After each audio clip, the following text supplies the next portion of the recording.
ચાલો મિત્રો, Aryavarta educational એકેડેમીમાં online education માટે આપનું હાર્દિક સ્વાગત છે.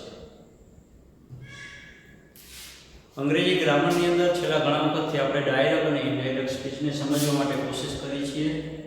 તો તેની અંદર વિધાન વાક્ય અને પ્રશ્નાર્થક વાક્ય આ બે પ્રકારના વાક્ય આપણે શીખ્યા, જેને કહેવાય ઇંગ્લિશની અંદર એસર્ટિવ સેન્ટેન્સીસ એટલે વિધાન વાક્ય, અને ત્યાર પછી ઇન્ટેરોગેટિવ સેન્ટેન્સીસ એટલે પ્રશ્નાર્થ વાક્ય. તે વાક્યની અંદર બે પ્રકારના WH થી પ્રશ્નાર્થ વાક્ય બને અને WH સિવાયના બે પ્રકારના આપણે અગાઉ શીખી ગયા. ત્યાર પછીના જે વાક્ય આવશે તે એટલે ઇમ્પેરેટિવ સેન્ટેન્સીસ. ઇમ્પેરેટિવ સેન્ટેન્સ એટલે આજ્ઞાર્થ વાક્ય. આજ્ઞાર્થ વાક્યની અંદર થોડો ફેરફાર તમારે તે આવશે કે હવે સમજવા માટે પ્રયત્ન કરજો. ડાયરેક્ટમાંથી ઇનડાયરેક્ટ સ્પીચ કરતી વખતે આપણે સેડ હોય તો ટોલ્ડ કરતા હતા, સાંભળનાર હોય તો, અને પ્રશ્નાર્થ વાક્ય હોય તો સેડની જગ્યાએ આસ્ક્ડ મૂકતા હતા. આસ્ક્ડ પછી પણ ટુ નો આવે અને ટોલ્ડ પછી પણ ટુ નો આવે. પછીનો ફેરફાર છે કે અવતરણ ચિહ્ન કાઢી નાખવાના, અલ્પવિરામ કાઢી નાખવાનું, બોલનાર અને સાંભળનાર પ્રમાણે સર્વનામનો ફેરફાર કરવાનો, કાળની દ્રષ્ટિએ સાદો વર્તમાન હોય તો સાદો ભૂતકાળ, ચાલુ વર્તમાન હોય તો ચાલુ ભૂતકાળ, પૂર્ણ વર્તમાન હોય તો પૂર્ણ ભૂતકાળ, પૂર્ણ ભૂતકાળ હોય તો યથાવત, જેમનું તેમ રહીએ. આવું બધું શીખી ગયા છીએ. આજનો જે મહત્વનો મુદ્દો છે તે છે ઇમ્પેરેટિવ સેન્ટેન્સ એટલે આજ્ઞાર્થ વાક્ય. આજ્ઞાર્થ વાક્યની અંદર સાંભળનાર હોય તો માત્ર સેડનું ટોલ્ડ ચાલશે નહીં. પ્રશ્નાર્થમાં જેમ આસ્ક્ડ ખાલી કરતા હતા એ ચાલશે નહીં. જેવો ભાવ તે પ્રમાણે રિપોર્ટિંગ વર્બ બદલે. અહીંયા તમને લખ્યા છે, બધાએ લખી લેવાના છે, બરોબર? વાક્યની અંદર જે બાકીના ફેરફાર છે કે વાક્ય જોડવા માટે ધેટ કે ઇફ વપરાય નહીં, આ આજ્ઞાર્થ વાક્યમાં વપરાય નહીં. ટુ થી જ વાક્ય જોડાઈ જશે. તમે અગાઉ શીખી ગયા છો, ધોરણ 9માં અને 10માં આ પ્રકારના વાક્ય આવી ગયા છે, તમારા માટે નવું નથી, છતાંય હવે પરફેક્ટ મોડ ઉપર આવવું જોઈએ. નકાર વાક્ય હોય તો નોટ ટુ થી જોડાઈ જાય. બાકીનો ફેરફાર આગળના મુજબ ચાલુ રાખવો, જે અત્યારે મેં કીધું તમને. રિપોર્ટિંગ વર્બ તરીકે ભાવ પ્રમાણે ફેરફાર કરવા. એટલે સેડ ને ટોલ્ડ નહીં. હવે શું? તો જો વિનંતીનો ભાવ હોય તો રિક્વેસ્ટેડ કરવું, હુકમ હોય તો ઓર્ડર કરવો, સલાહ હોય તો એડવાઇઝ કરવું, ચેતવણી હોય તો વોર્નિંગ, પ્રસ્તાવ હોય તો પ્રપોઝડ મૂકવું, સૂચન હોય તો સજેસ્ટેડ કરવું, અને અતિ કડક હુકમ હોય તો કમાન્ડેડ કરવું. આટલા રિપોર્ટિંગ વર્બ તરીકે જે ફેરફાર થાય છે એ તમારે ધ્યાનમાં રાખવાના. અને હવે આપણે આગળ વાક્ય રચના શીખી અને તે પ્રકારે પ્રેક્ટિસ કરશું. તો આ તમારે લખી લેવાના અને મોઢે પણ કરવાના થશે. એટલે તે તમારે અત્યારે ને અત્યારે લખી લેવાના.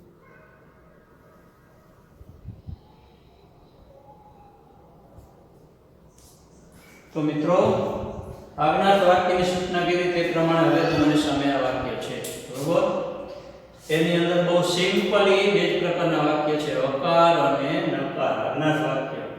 પહેલું વાક્ય, the teacher said to Chirag. શિક્ષકે ચિરાગને કહ્યું સ્ટેન્ડ અપ. જેવો ભાવ તે રીતે રિપોર્ટિંગ વર્બ બદલાવાનો. ક્યારેક એવું થશે કે કોઈ ભાવ સ્પષ્ટ ન થતો હોય તો તેમાંથી રિક્વેસ્ટેડ હોય, ટોલ્ડ હોય, ઇન્ફોર્મ્ડ હોય, એડવાઇઝડ પણ હોય. એટલે તે ભાવ વ્યક્ત કરનાર કોઈ પણ ક્રિયાપદ મૂકી શકો, એમાં વાક્ય ખોટું પડશે નહીં. The teacher said to Chirag stand up. શિક્ષકે ચિરાગને કીધું ઊભો થા. એટલે ઓર્ડરથી સ્પષ્ટ જ ભાવ છે. એટલે ધ ટીચર પછી સેડ ટુ ચિરાગ ને તો ordered Chirag. The teacher ordered Chirag two stand up. Two stand up. આટલું કરવાનું. શું થયું? આટલું નીકળી જાય છે. વાક્ય ધેટ થી જોડવા નહીં, ટુ થી જોડાય. ખાસ યાદ રાખજો, ટુ સ્ટેન્ડ અપ. એ જ રીતે જો આમ હોત ને ડોન્ટ સ્ટેન્ડ અપ, ઉભો ન થા, તો જવાબ શું બને? Not to stand up. Not to stand up. Naren said to Rita, complete this chapter now and here. આ ચેપ્ટર પ્રકરણ અહીંયા ને અત્યારે જ પૂરું કર. બરોબર? કેવો ભાવ વ્યક્ત કરશો? સલાહ આપી એમ માનો તે બોલે કે આ ચેપ્ટર આજ પૂરું કર લે, તારા ભલામાં છે. અથવા તો હુકમ કર્યો કે આજે પૂરું કર તોય બોલે. જે Naren ordered Rita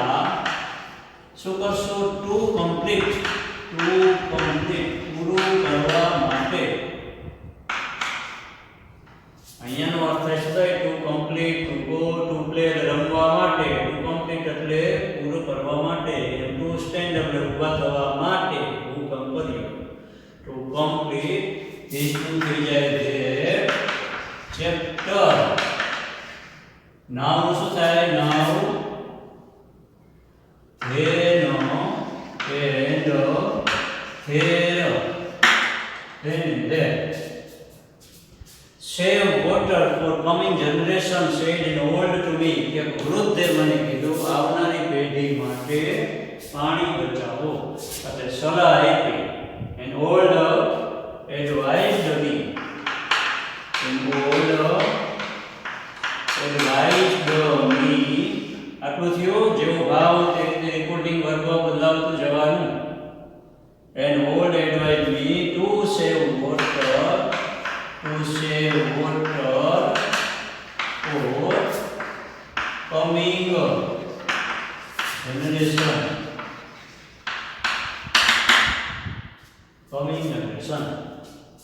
Don't waste time and money like this way, child.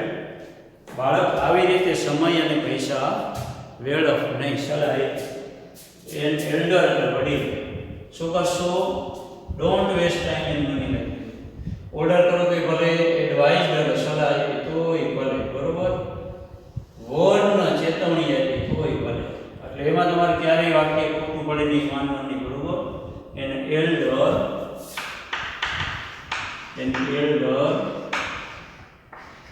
advised child not to waste. Don't waste છે ને, તો not to waste time and money like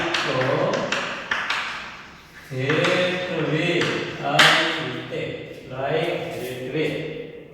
The beggar said to us, ભિખારી અમને કીધું, please give me a little bread. મને થોડીક bread ખાવા માટે આપો. જો ગમે ત્યારે પ્લીઝ હોય ને, પ્લીઝ એટલે એમાં સમજી લેવાનું રિક્વેસ્ટેડ મૂકી દેવાનું અને પ્લીઝ નીકળી જાય. રિક્વેસ્ટેડમાં તેનો અર્થ આપણો સમાઈ જાય. એટલે ધ બેગર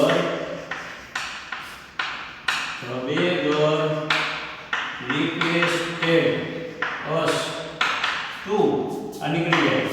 આનો આખો ભાવ આમાં સમાઈ જાય છે. ટુ ગીવ મી એટલે him, to give him a little bread. The thief said to all. ચોરે બધાને કીધું, ડકતા નહીં તો શૂટ કરી દઈશું. શું કરશું? રિક્વેસ્ટેડ ના, વોર્ડ ચેતવણી આપી. એટલે the thief warned or ચેતવણી આપી. વોર્નિંગ, વોર્ન એનો શું? not to move or પછી અમે અહીંયાથી ભલે બોલતો એ બધા વધી કે માર નાખશું. એટલે એનું બહુવચન જાળવી રાખવાનું. they would shoot all. શું થયું? એનું મૂળ થઈ ગયું, બરોબર. અને બાકીનો ફેરફાર આજના જ વાક્ય છે, અહીંથી જોડાઈ ગયું. not to move, don't move, or we will shoot all. they would shoot all. The boss said to the servant, clean office and switch on all the lights. બરોબર. એટલે the boss શબ્દ જો કે છે, ઓર્ડર જ આવી ગયું. Requested તો હોય નહીં. The boss ordered the servant શું કરશો? to clean office and જો બે વખત હોય ને, clean office and switch on એટલે to clean to switch. જેટલી વખત વિનંતી વાળા આપનાર વાક્ય હોય તે વખત to લેવાનું. અને clean office તો to clean office and to switch on all the lights. આ પ્રકારે સાથે વાક્ય ના બનાવવાની. All sad sir arrange tour to Manali please. બધાએ કીધું સર મહેરબાની કરી અને મનાલીની એક ટૂર ગોઠવો, મનાલીની એક પ્રવાસ ગોઠવો. તો all said, all requested,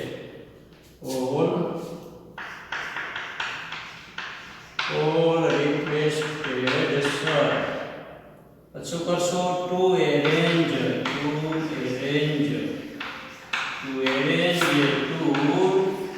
two Manali. આ પ્લીઝનો અર્થ રિક્વેસ્ટેડમાં આવી ગયો, અલગથી કરવાનું નહીં. Learn direct speech and indirect speech properly, said the teacher. The teacher advised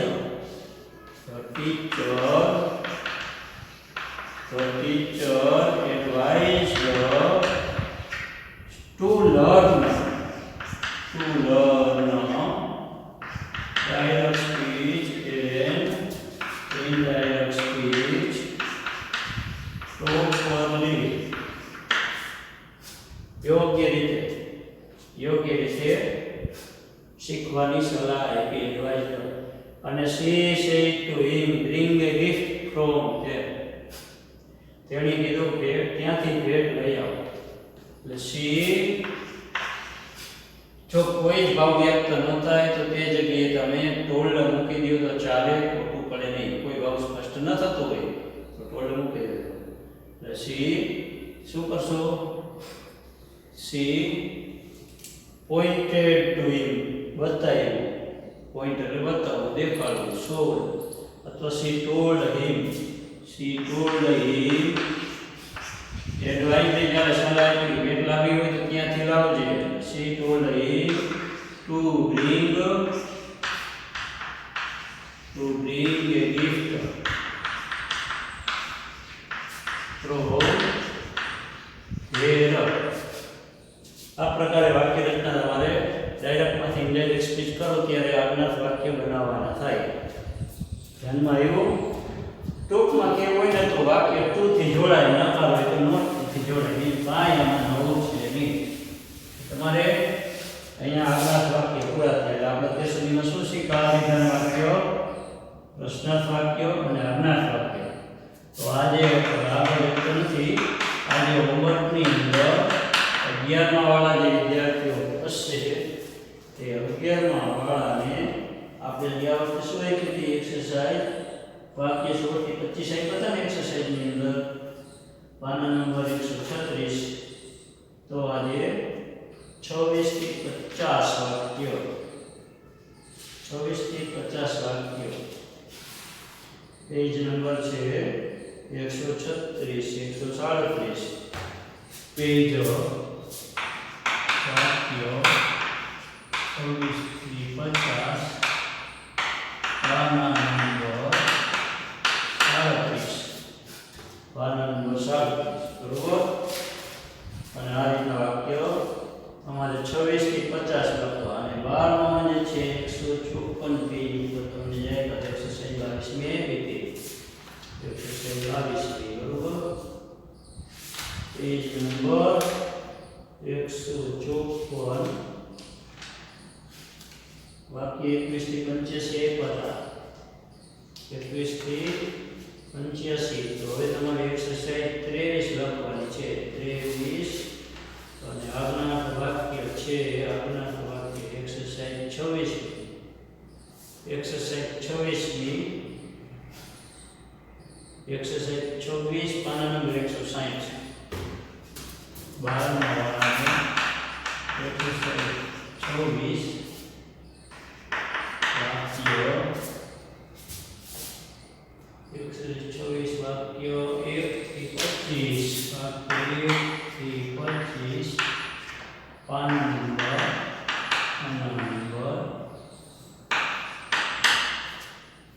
160.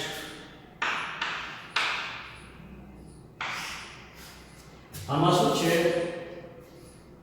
12મા વાળાને વચ્ચે બે એક્સરસાઇઝ છૂટી ગઈ છે. બે એક્સરસાઇઝ છૂટી ગઈ છે તે હું પછી ફ્રી ટાઈમે આપીશ. અત્યારે આજે આજ્ઞાર્થ ચેપ્ટર શીખ્યા છીએ એટલે આજ્ઞાર્થને અનુરૂપ એક્સરસાઇઝ આપી છીએ. એના કારણે બે એક્સરસાઇઝ આગળ વચ્ચે છૂટી ગઈ છે, તે હું પછીના ટાઈમે આપી દઈશ. એટલે તે વસ્તુ ખાસ યાદ રાખજો. આજે આજ્ઞાર્થ વાક્ય શીખ્યા છીએ, તેથી એક્સરસાઇઝ 26મી એક્સરસાઇઝ 26મી પાન નંબર 160 વાક્ય 1 થી 25 અને તમારે આનું હોમવર્ક કરવાનું છે.